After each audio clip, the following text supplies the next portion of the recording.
Hey, squirrel listeners! Sorry I didn't get back and read that other chapter yesterday. I think I only have a chapter a day in me. Not that I don't enjoy it, I do.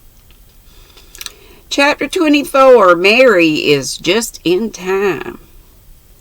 The autumn of 1916 was a bitter season for Ingleside. Mrs. Blythe's return to health was slow, and sorrow and loneliness were in all hearts. Everyone tried to hide it from the others and carry on cheerfully. Rilla laughed a good deal. Nobody at Ingleside was deceived by her laughter. It came from her lips only, never from her heart. But outsiders said some people got over trouble very easily, and Irene Howard remarked that she was surprised to find how shallow Rilla Blythe really was. Why, after all her pose of being so devoted to Walter, she doesn't seem to mind his death at all. Nobody has ever seen her shed a tear or heard her mention his name. She has evidently quite forgotten him, poor fellow. You'd really think his family would feel it more. I spoke of him to Rilla at the last Junior Red meeting of how fine and brave and splendid he was, and I said life could never be just the same to me again. Now that Walter had gone, we were such friends, you know. Why, I was the very first person he told about having enlisted. Biatch. And Rilla answered as coolly and indifferently as if she were speaking of an entire stranger. He was just one of many fine and splendid boys who have given everything for their country. Well, I wish I could take things as calmly, but I'm not made like that. I'm so sensitive. Things hurt me terribly. I really never get over them. I asked Rilla right out why she didn't put on mourning for Walter. She said her mother didn't wish it, but everyone is talking about it. Rilla doesn't wear colors, nothing but white, protested Betty Mead. These people don't even know this girl. Oh my gosh. White becomes her better than anything else, said Irene significantly, and we all know black doesn't suit her complexion at all, but of course I'm not saying that's the reason she doesn't wear it. Only it's funny. If my brother had died, I'd have gone into deep mourning. I wouldn't have had the heart for anything else. I confess I'm disappointed in Rilla Blythe. I am not, then, cried Betty Mead loyally. I think Rilla is just a wonderful girl. A few years ago, I admit, I did think she was rather too vain and gigglesome, but now she is nothing of the sort. I don't think there's a girl in the Glen who is so unselfish and plucky as Rilla, or who has done her bit as thoroughly and patiently. Our Junior Red Cross would have gone on the rocks a dozen times if it hadn't been for her tact and perseverance and enthusiasm. You know that perfectly well, Irene. Why, I'm not running Rilla down, said Irene, opening her eyes widely. It was only her lack of feeling I was criticizing.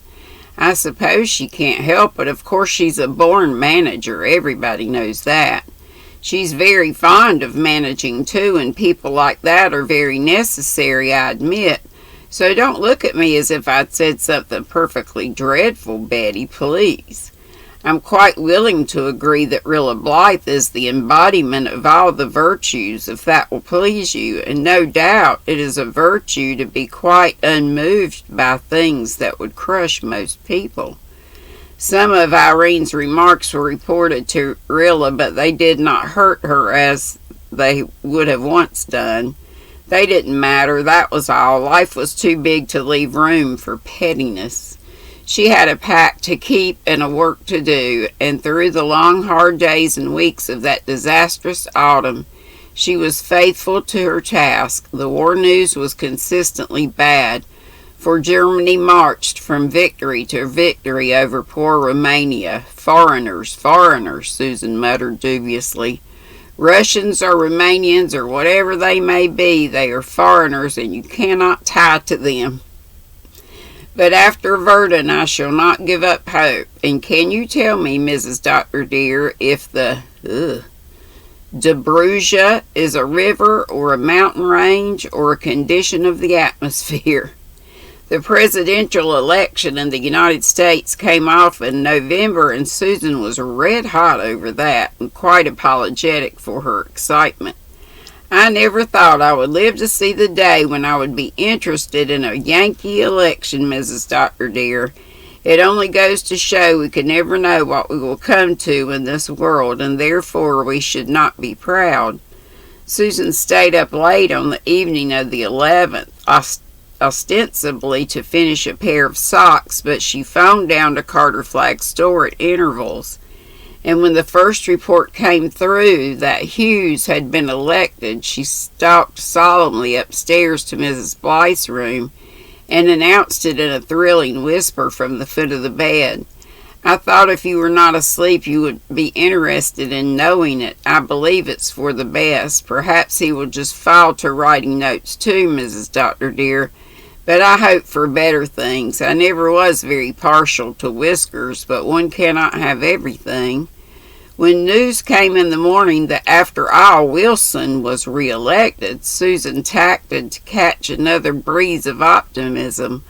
Well, better a fool you know than a fool you do not know, as the old proverb has it, she remarked cheerfully. Not that I hold Woodrow to be a fool by any means, though by times you would not think he has the sense he was born with. But he is a good letter writer at least, and we do not know if the Hughes man is even that. All things being considered, I commend the Yankees. They have shown good sense, and I do not mind admitting it. Cousin Sophia wanted them to elect Roosevelt and is much disgruntled because they would not give him a chance.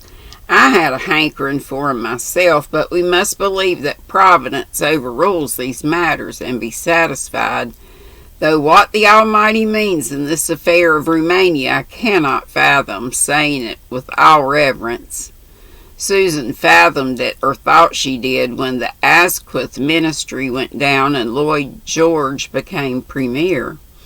Mrs. Dr. dear, Lloyd George is at the helm at last. I've been praying for this for many a day. Now we shall soon see a blessed change. It took the Romanian disaster to bring it about, no less, and that's the meaning of it. Though I could not see it before, there will be no more shilly-shallying. I consider that the war is as good as won, and that I shall tie to, whether Bucharest falls or not. Bucharest did fall, and Germany proposed peace negotiations, whereat Susan scornfully turned a deaf ear and absolutely refused to listen to such proposals. When President Wilson sent his famous December peace note, Susan waxed violently sarcastic. Woodrow Wilson is going to make peace, I understand. First Henry Ford had a try at it, now comes Wilson. But peace is not made with ink, Woodrow, and that you may tie to, said Susan, apostrophizing the unlucky president out of the kitchen window nearest the United States. Lloyd George's speech will tell the Kaiser what is what, and you may keep your peace screeds at home, Screeds, and save postage. What a pity President Wilson can't hear you, Susan, said Rilla slyly. Indeed, Rilla dear, it's a pity that he has no one near him to give him good advice. And it is clear he has not, and all those Democrats and Republicans, retorted Susan. I do not know the difference between them, for the politics of the Yankees is a puzzle I cannot solve, study it as I may.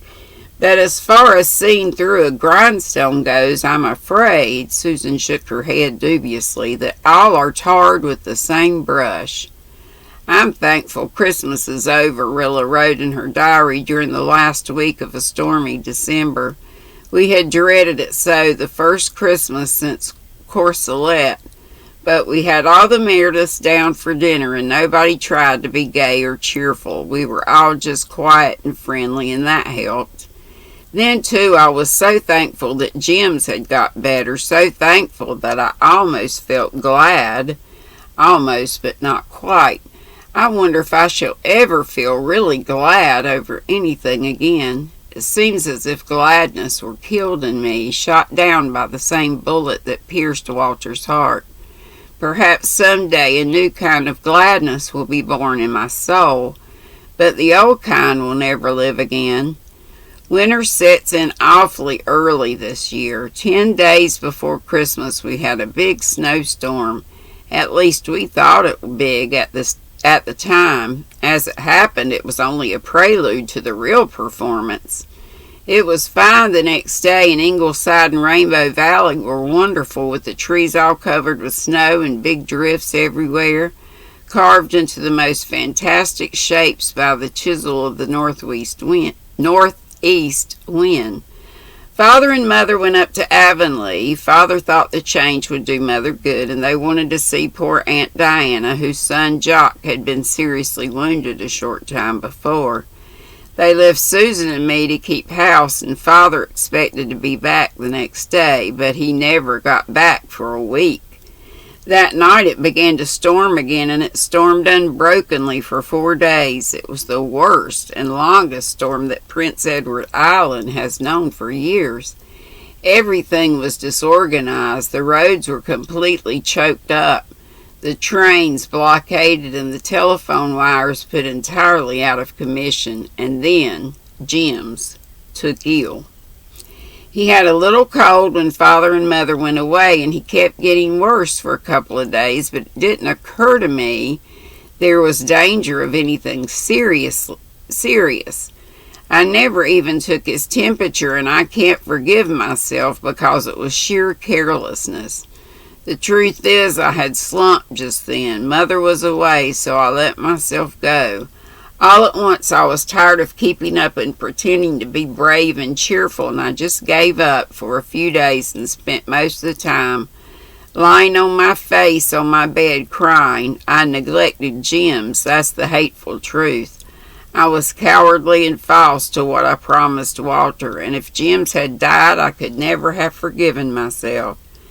Then the third night after Father and Mother went away, Jim suddenly got worse. Oh, so much worse, all at once. Susan and I were all alone. Gertrude had been at Lowbridge when the storm began and had never got back. At first we were not much alarmed. Jim's had several bouts of croup, and Susan and Morgan and I had always brought him through without much trouble. But it wasn't very long before we were dreadfully alarmed. I never saw croup like this before, said Susan. As for me, I knew when it was too late and what kind of croup it was.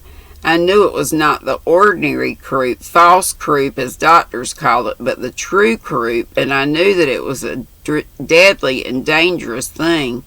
And Father was away, and there was no doctor nearer than Lowbridge, and we could not phone, and neither horse nor man could get through the drifts that night.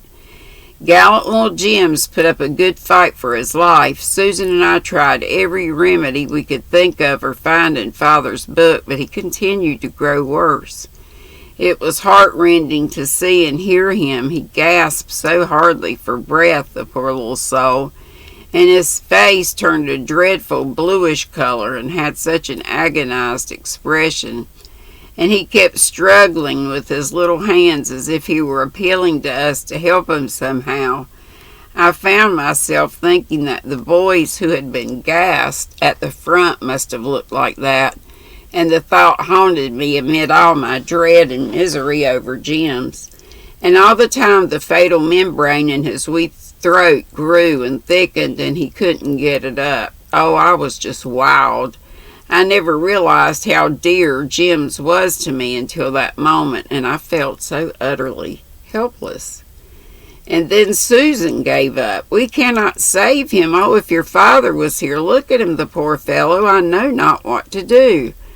I looked at Jims, and I thought he was dying. Susan was holding him up in his crib to give him a better chance for breath, but it didn't seem as if he could breathe at all. My little war baby, with his dear ways and sweet roguish face, was choking to death before my very eyes, and I couldn't help him. I threw down the hot poultice I had I had ready in despair. Of what use was it? Jims was dying, and it was my fault I hadn't been careful enough. Just then, at 11 o'clock that night, the doorbell rang. Such a ring, it pealed all over the house above the roar of the storm. Susan couldn't go. She dared not lay Jims down, so I rushed downstairs. In the hall, I paused just a minute. I was so suddenly overcome by an absurd dread. I thought of a weird story Gertrude had told me once. An aunt of hers was alone in a house one night with her sick husband. She heard a knock at the door, and when she went and opened it, there was nothing there. Nothing that could be seen, at least. But when she opened the door, a deadly cold wind blew in and seemed to sweep past her right up the stairs. Although it was a calm, warm summer night outside, immediately she heard a cry. She ran upstairs, and her husband was dead. And she always believed, so Gertrude said, that when she opened that door, she let death in. It was so ridiculous of me to feel so frightened, but I was distracted and worn out, and I simply felt for a moment that I dared not open the door, that death was waiting outside. Then I remembered that I had no time to waste. Not to be so foolish, I sprang forward and opened the door. Certainly a cold wind did blow in and filled the air with a whirl of snow, but there on the threshold stood a form of flesh and blood. And who is it?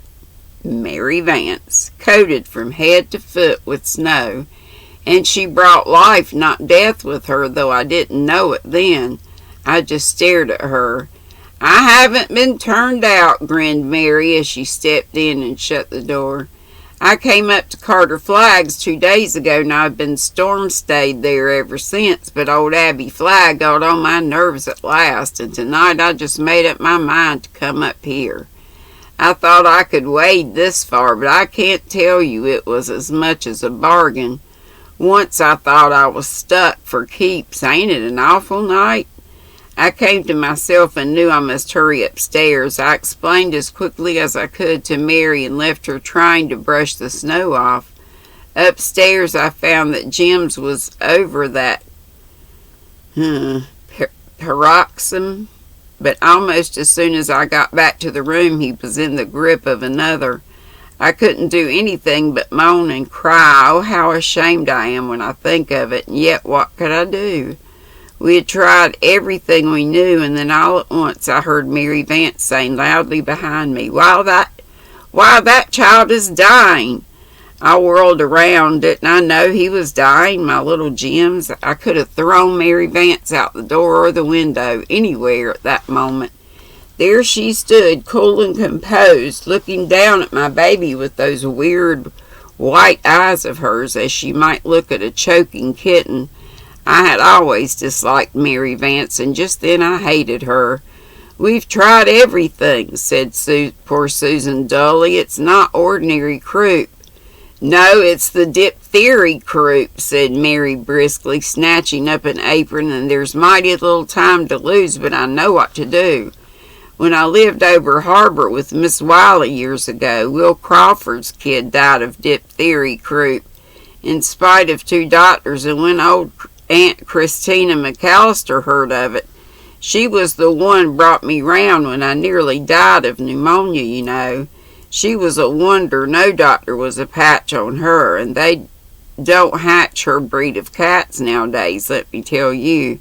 She said she could have saved him with her grandmother's remedy if she'd been there. She told Mrs. Wiley what it was, and I've never forgotten it. I've got the greatest memory ever. A thing just lies in the back of my head till the time comes to use it. Got any sulfur in the house, Susan?" "Yes, we had sulfur." Susan went down with Mary to get it, and I held Jims. I hadn't any hope, not the least. Mary Vance might brag as she liked. She was always bragging, but I didn't believe any grandmother's remedy could save Jims now. It's time for Dana's Craft Hour. I'm almost done. I could save Jim's down. Presently, Mary came back. She had tied a piece of thick flannel over her mouth and nose, and she carried Susan's old tin chip pan half full of burning coals. "You watch me," she said boastfully. "I've never done this, but it's kill or cure. That child is dying anyway." She sprinkled a spoonful of sulphur over the coals, and then she picked up Jim's, turned him over, and held him face down right over those choking, blinding fumes. I don't know why I didn't spring forward and snatch him away. Susan says it was because it was foreordained that I shouldn't, and I think she's right, because it did really seem that I was powerless to move. Susan herself seemed transfixed, watching Mary from the doorway. Jim's writhed in those big, firm, capable hands of Mary. Oh, yes, she is capable, all right. All choked and wheezed and choked and wheezed. And I felt that he was being tortured to death, and then all at once, after what seemed to me an hour, though it really wasn't long, he coughed up the membrane that was killing him. Mary turned him over and laid him back on his bed. He was white as marble, and the tears were pouring out of his brown eyes. But that awful livid look was gone from his face, and he could breathe quite easily. "Wasn't that some trick?" said Mary gaily. "I hadn't any idea how it would work, but I just took a chance. I'll smoke his throat out again once or twice before morning just to kill all the germs, but you'll see. He'll be all right now." Jims went right to sleep, real sleep, not coma as I feared at first. Mary smoked him, as she called it, twice through the night, and at daylight his throat was perfectly clear, and his temperature was almost normal. When I made sure of that, I turned and looked at Mary Vance. She was sitting on the lounge, laying down the law to Susan on some subject about which Susan must have known 40 times as much as she did. But I didn't mind how much law she laid down or how much she bragged. She had a right to brag. She had dared to do what I had never dared, and had saved Jims from a horrible death. It didn't matter any more that she had once chased me through the glen with the codfish. It didn't matter that she had smeared goose grease all over my dream of romance the night of the lighthouse dance. It didn't matter that the thought she knew more than anybody else had always rubbed it in. I would never dislike Mary Vance again. I went over to her and kissed her. "What's up now?" she said. "Nothing, only I'm so grateful to you, Mary." "Well, I think you ought to be. That's a fact. You two would have let that baby die on your hands if I hadn't happened along," said Mary, just beaming with complacency. She got Susan and me a tip-top breakfast and made us eat it, and bossed the life out of us, as Susan says, for 2 days, until the roads were open so that she could get home. Jims was almost well by that time, and Father turned up. He heard our tale without saying much. Father is rather scornful generally about what he calls old wives' remedies. He laughed a little and said, "After this, Mary Vance will expect me to call her in for consultation on all my serious cases." So Christmas was not so hard as I expected it to be, and now the new year is coming, and we're still hoping for the big push that will end the war, and Little Dog Monday is getting stiff and rheumatic from his cold vigils, but still he carries on, and surely continues to read the exploits of the aces. Oh, 1917, what will you bring? That's it. And so tomorrow we should read chapter 25 called Shirley Goes. Oh no. Not another one. That war better come to an end soon. Y'all have a wonderfully crafty Tuesday, and I hope to see you in the YouTube streets. I'm going to watch Dana Creatively Created Crochet.